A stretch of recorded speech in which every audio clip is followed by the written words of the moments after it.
Bagaimana kalau suami istri kerja, anak-anaknya dititipkan ke orang tua? Apakah suami istri ini zalim? Ya, zalim. Berapa kali ibu kita itu tidak jadi sholat duha dulu 30 tahun yang lalu, mak. Kau tak jadi sholat duha gara-gara aku kencing di kainmu. Kau tak jadi tahajud malam karena aku menangis. Coba ibu bapak pulang ke rumah, kalau emaknya masih hidup, tanya berapa bulan aku nangis dulu. Ustaz sudah nanya, udah saya tanya emak saya. Mak, aku dulu nangis berapa bulan tiap malam? 7 bulan kau tak pernah berhenti menangis tiap malam. Itulah maka suara saya kuat ceramah. 7 bulan, asal sudah jam 6 sore kau gas sampai azan subuh. Ganti-gantian kami mengendong gitu. Jadi kita ini mesti kita tanya itu. Sekarang setelah anak kita besar, anak kita pula kita titipkan ke dia. Dia tidak pernah menolak cucu karena tidak ada nenek tak sayang pada cucu. Kita yang berpikir kapan kita bahagiakan dia. Belikan kain, buatkan baju yang dia suka, apa yang dia senangi, berikan makanan. Mereka tidak minta banyak, yang mereka minta adalah kebahagiaan, kesenangan di hari tuanya. Itu saja. Jangan sampai kita menyesal setelah dia mati meninggal dunia, barulah menyesal. Berapa banyak WhatsApp masuk pesan ke saya, Ustaz, dulu saya cuek, saya tidak merasa perlu. Setelah dia meninggal barulah saya merasa anak durhaka, Pak Ustaz. Enggak saya balas WA-nya. Apa hukumnya bagi muslim berdiam jika ada kemaksiatan di depan matanya, padahal kita bisa menghentikannya, meminimalisirnya? Man ra'a minkum mungkaran, siapa di antara kalian yang melihat kemungkaran, falyughayyirhu biyadihi, robah dengan tangan. Dengan tanganmu kau robah. Tidak bisa dengan tangan, fabilisani, dengan lidah. Jangan minum khamar, jangan berzina. Tidak bisa dengan lidah, fa biqalbi, dengan hati. Jangan kau ikut. Di mana dengan tangan, Pak Ustaz? Tangan saya kan nggak bisa melarang orang jual khamar. Buatkan perda, peraturan daerah, tidak boleh jual khamar. Wah, ini anti kebinekaan. Banyak orang lain mau minum khamar. Pergi ke Papua. Peraturan gubernur Papua tidak boleh jual khamar di sembarang tempat. Bukan muslim mereka. Kenapa? Karena efeknya kalau sudah minum kelahi, tawuran, bunuh-bunuhan. Dan mereka ngerti itu. Padahal mereka, kau bukan saudaraku satu keyakinan, tapi kau saudaraku satu kebangsaan. Sama-sama menganggap, memahami bahwa khamar itu merusak otak akal manusia. Mau Hindu, mau Buddha, mau Kristen, mau Ortodok, mau Koptik, semuanya percaya bahwa ngelem itu tidak baik. Betul? Tunjukkan saya mana agama yang mengatakan boleh ngelem. Nggak ada. Oleh sebab itu maka cegah kemungkaran. Dengan apa? Dengan perda, peraturan daerah. Yang buat perda itu siapa? Yang buat perda itu siapa? DPR. Yang milih DPR siapa? Kita. Kapan kita milihnya? 2019.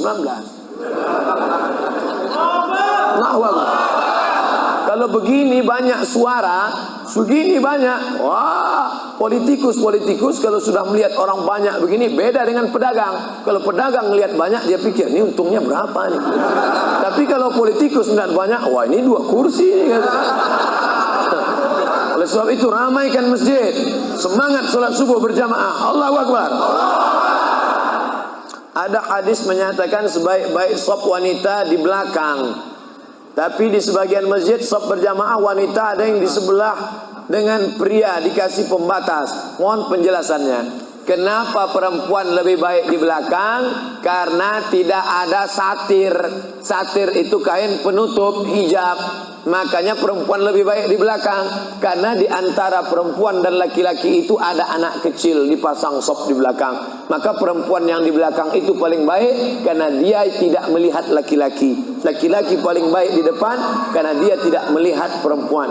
Sedangkan kalau ada temboknya, ada dindingnya, ada kainnya, bisa dibuat di samping Masjid Istiqlal. Itu dibuat di samping kiri atau di atas. Masjid Hasan II di Casablanca, Maroko, itu dibuat di atas. Jadi yang menjadi ilat sebab hukum dalam hadis itu bukan depan belakangnya, tapi dinding pembatasnya. Maka ada pembatas. Masjid ini sudah baik, bisa dibuat di atas, bisa dibuat di samping, dan kalau jamaah tidak banyak, dibuat di belakang, dibuat dengan tirai. Tirainya penutup sampai ke kepala. Karena ada juga tirai saya lihat hanya sampai ke pinggang. Itu nggak ada gunanya, karena orang tetap bisa melihat. Nah, ini masalah melihat.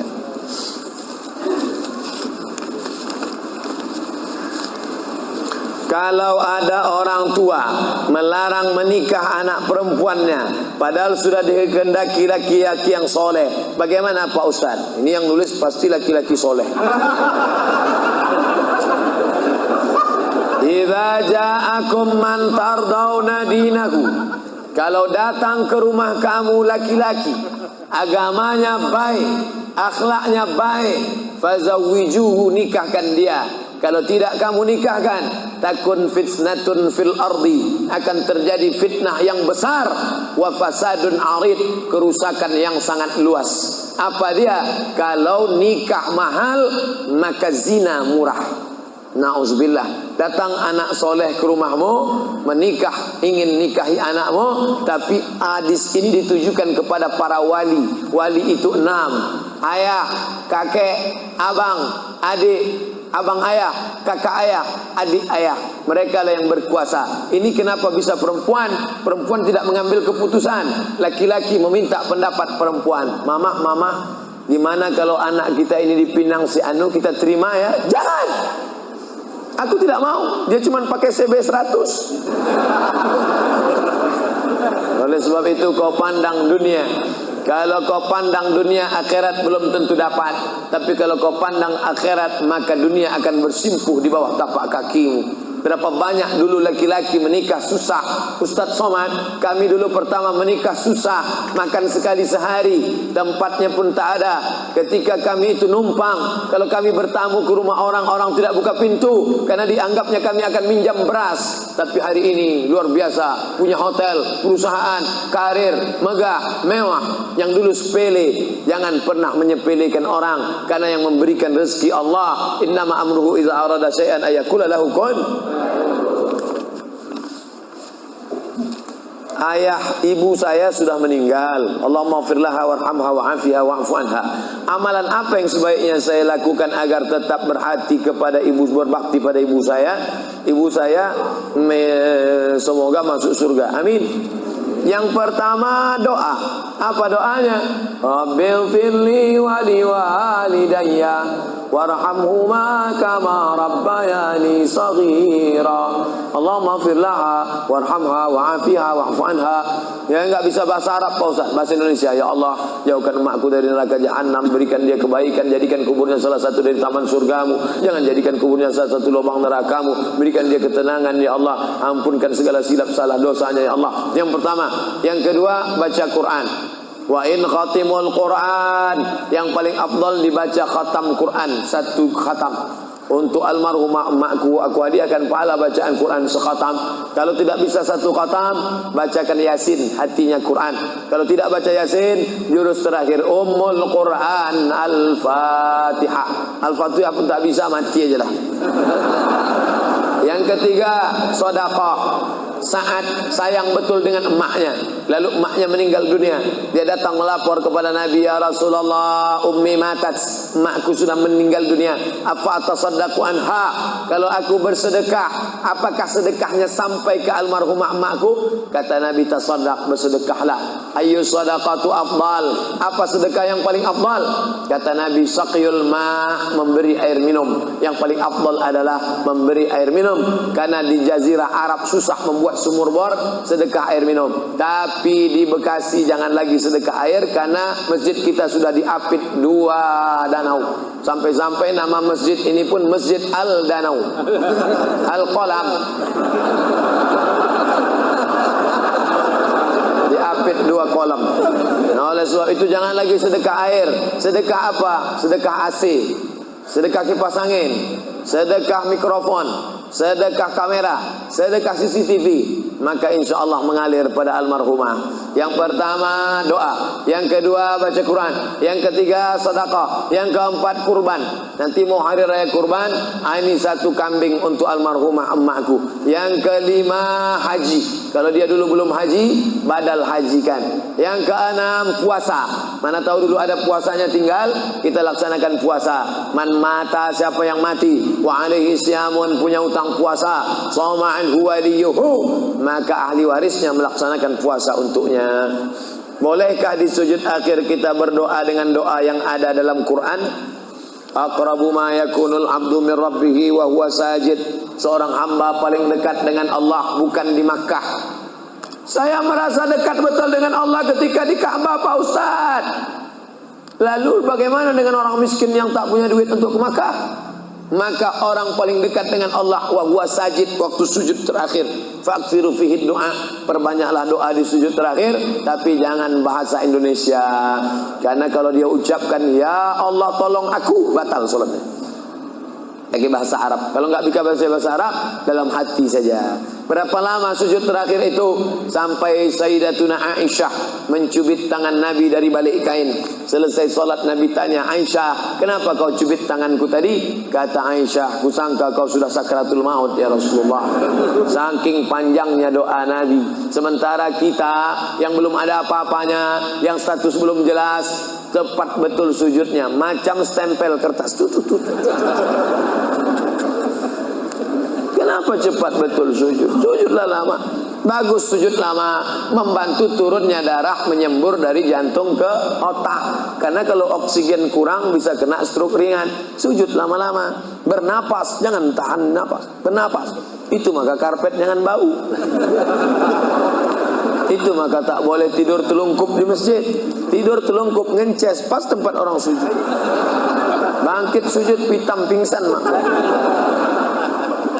Nah, ini penting.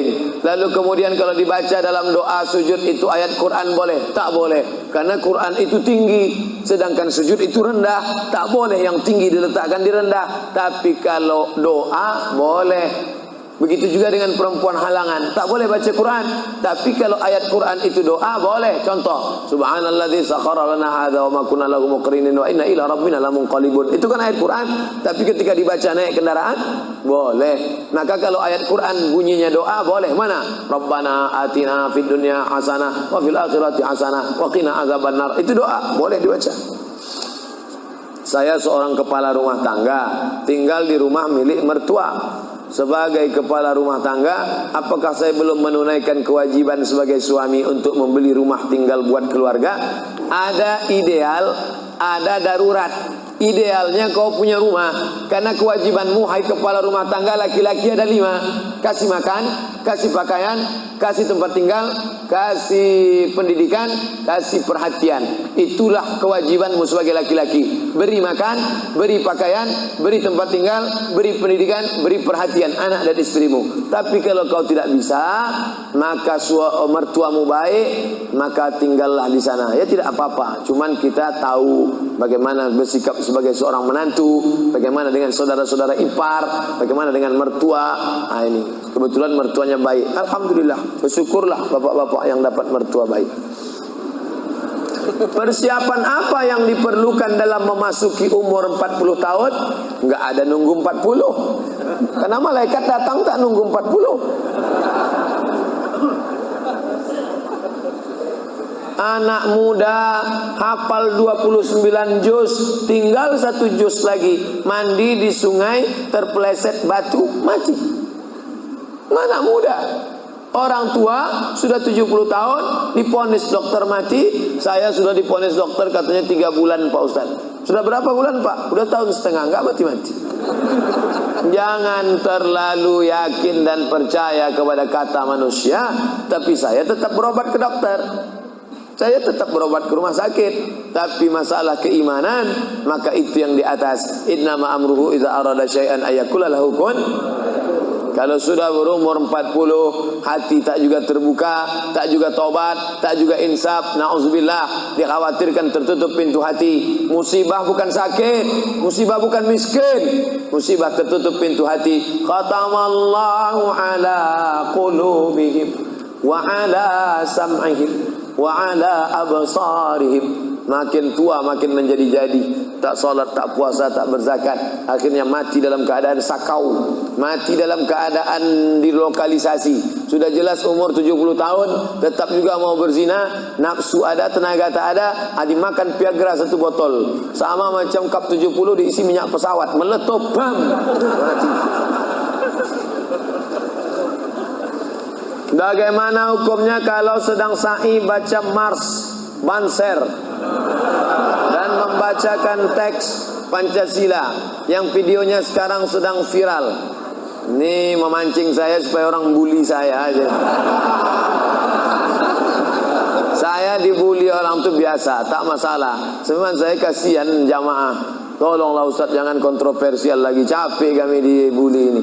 Nah, jamaah ini tak tahan, kasihan saya dengan jamaah. Jadi dalam masalah ini saya mengutip jawaban dari Kiai Nahdlatul Ulama yang sudah share membuat tulisan tentang beberapa terkait masalah membaca. Balik sajalah kepada zikir yang maksur yang diajarkan Nabi Muhammad sallallahu alaihi wasallam. Mau nanya Pak Ustaz, kita hidup untuk apa dan mati untuk siapa? Itulah yang sudah dibahas tadi.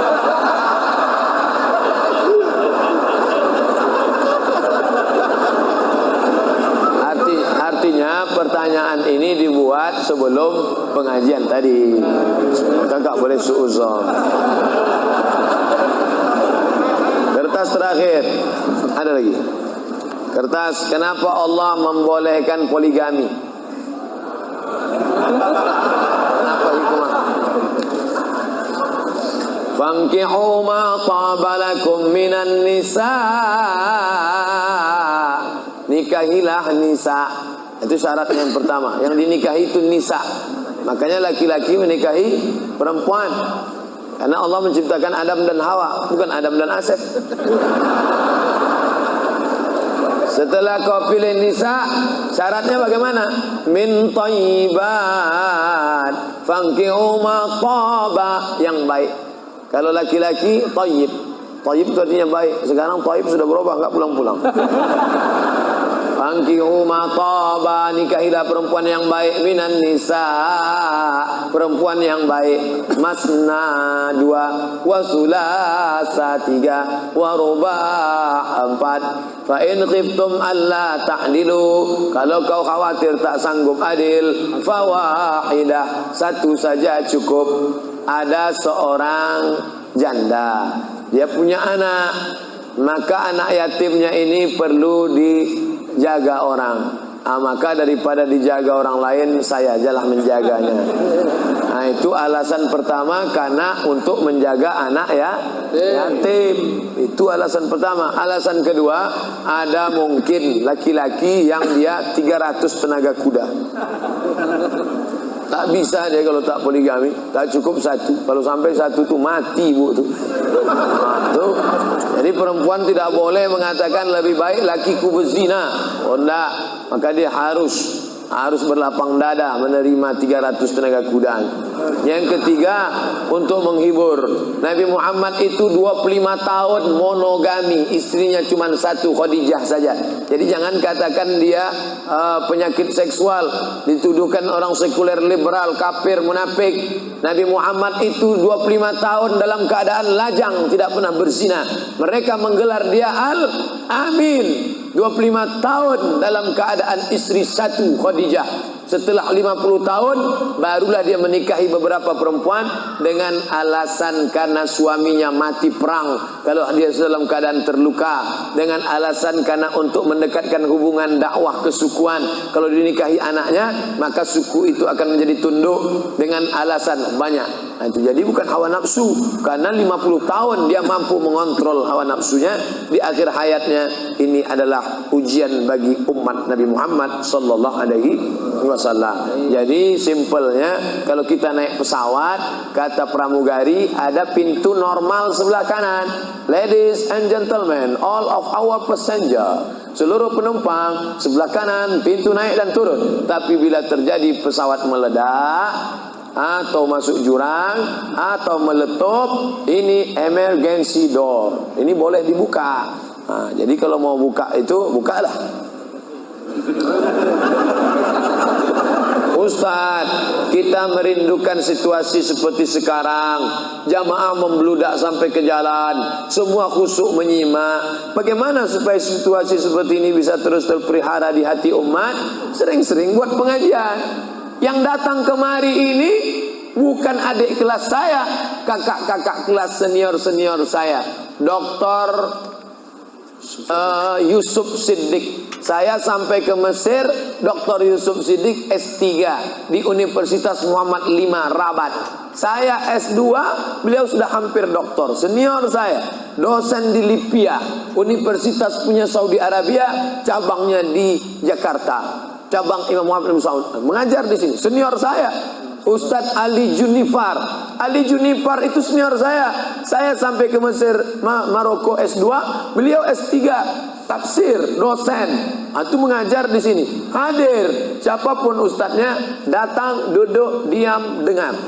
Ngantuk-ngantuk dikit, Allah mengampuni insyaallah. Tapi jamaah tak ada yang. Kadang saya baru ceramah 15 menit, jamaah udah melihat lantai. Tapi di Masjid Al-Qalam, Masya Allah, luar biasa. Oleh sebab itu maka anak bapak ibu wakafkan satu orang. Ini pentingnya. Wakaf semen sudah, wakaf anak belum. Saya ini termasuk anak wakaf. Ustaz, memangnya berapa orang? Saya anak pertama, adik saya 1. Kami 2 cuman, laki-laki dua-duanya. Tapi cucu datuk mbah saya lebih 40 orang. Lalu sebelum meninggal dia berkata, di antara cucuku yang banyak ini, yang satu nih harus sekolah agama. Jangan masukkan dia sekolah Belanda. Mbah saya nggak tahu sekolah umum, dia tahu sekolah Belanda. Yang ini harus sekolah agama. Maka saya tak pernah sekolah umum. Ibtidaiyah, sanawiyah, aliyah, ke Mesir.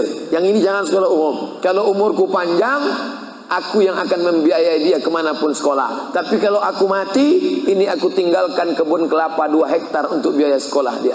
Ketika mbah saya meninggal, pokok kelapa itu pun mati. Lalu gimana Ustadz bisa kuliah ke Maroko? Disitulah baru saya paham rahasia sodakoh. Ternyata Allah balas niat baik mbah saya.